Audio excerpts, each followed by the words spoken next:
What's up guys, my name is Ryan and I recently returned from exploring the Greek island of Crete and I want to share with you my favorite places, so here's my Crete top 10.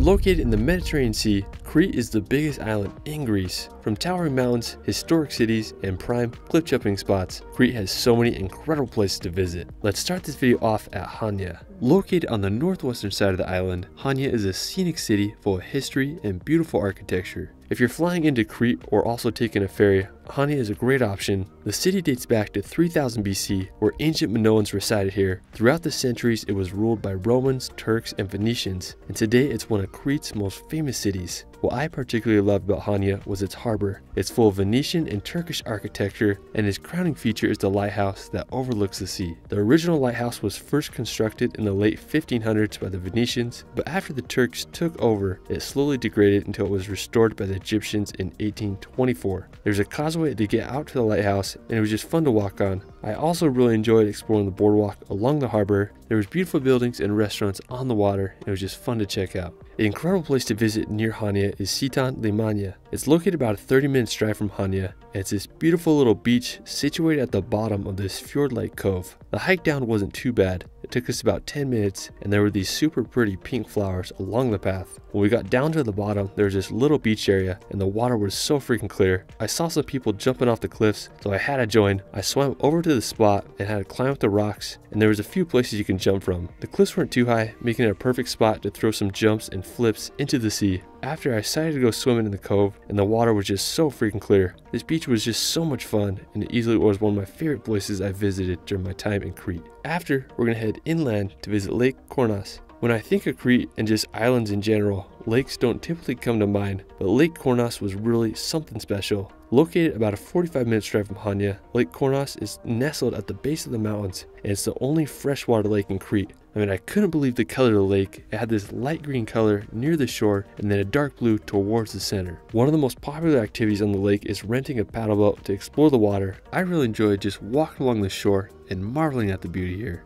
After, we're going to head back to the coast to visit Rethymno. Now, located about an hour from Chania, Rethymno is a scenic city full of history. It started as a Minoan civilization, and during medieval times, it was occupied by the Venetians. One of my favorite features of the city is the Fortezza. It was built by the Venetians in the 16th century, and today it's one of the best preserved fortresses in Crete. Rethymno also has a beautiful harbor. There's a lighthouse at the end that was built back in the 1800s. I mean, Rethymno reminds me of a smaller version of Chania.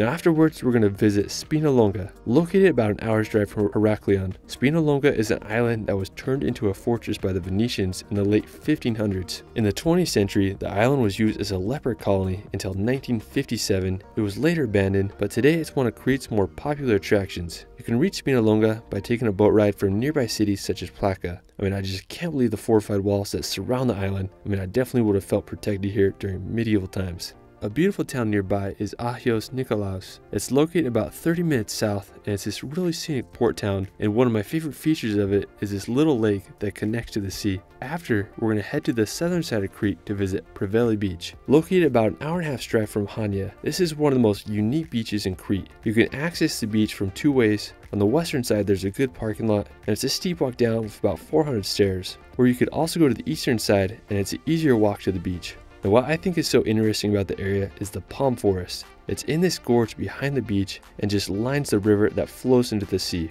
Now, you can swim in there and then also just jump into the sea. I mean, Crete just has so many incredible beaches. Nearby is a scenic church called Ecclesia Timios Stavros. It's built high on the top of this mountain, and it's possible to hike to. It offers a panoramic 360 view of southern Crete. I mean, the churches of Greece never disappoint. Another notable place in southern Crete is Matala. It's located about an hour and a half from Preveli. Matala has this incredible beach area. One of my favorite features of Matala is the artificial caves that were carved thousands of years ago during Roman times.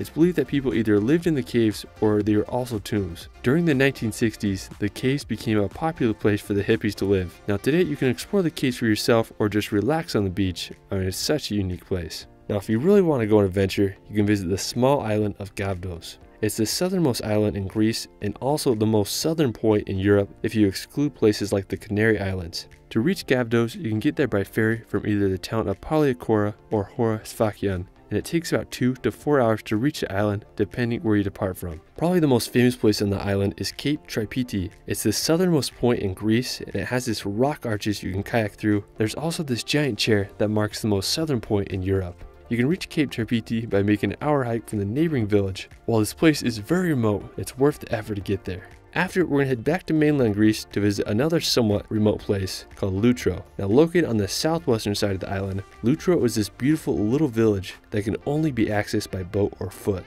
To reach it, you can take a 20-minute boat ride from Hora Sfakion, or if you want a more adventurous route, you can hike down from the town of Anapolis. It takes about an hour each way, and it's a steep descent. When you reach Lutro, time really slows down here. There's no cars or mopeds, and you can just spend your time relaxing or swimming in the sea. And it's just wild to me that places like this exist. While you're in the area, you could visit the Aradena Bridge. It's located about 30 minutes from Hora Sfakion, and it's this bridge that spans over the Aradena Gorge. It was built in 1986 and connected the nearby village to the rest of Crete. The bridge sits 138 meters above the gorge. I mean, if you're afraid of heights, maybe this place isn't for you, but regardless, it's such a beautiful area. After it, we're going to head to the western coast to visit Elafonissi Beach. Of all the beaches in Crete, this might be one of the most well-known. It's located on the southwestern side of Crete, about an hour's drive from Kissamos. Elafonissi is famous for its crystal clear waters and pink sand. There is a main beach area with umbrellas, but if you walk over the sandbar to the island, you can find more secluded spots. It's also a great place to wait around to watch the sunset.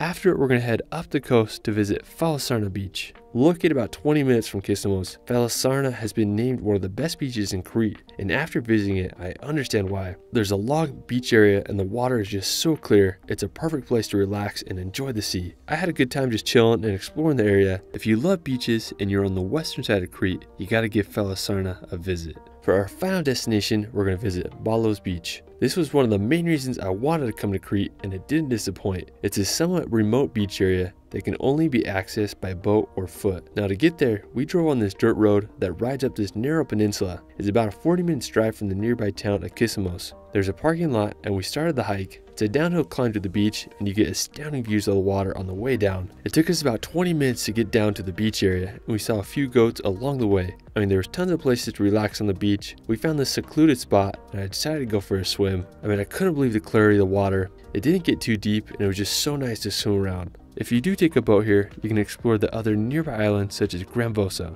Overall, the scenery of this place was amazing. I just love how remote it is, and the surrounding landscapes are next level. It's definitely worth the hike and drive to get here. If you do decide to come here later during the day, it's also an incredible place to enjoy the sunset. Well, that is it for my Crete top 10. There's still so much to see on this incredible island, and I gotta come back for part 2. Let me know where your favorite place is in Crete in the comments below. You can find me on Instagram and TikTok at shirley.films. It's Ryan, and we will see you later.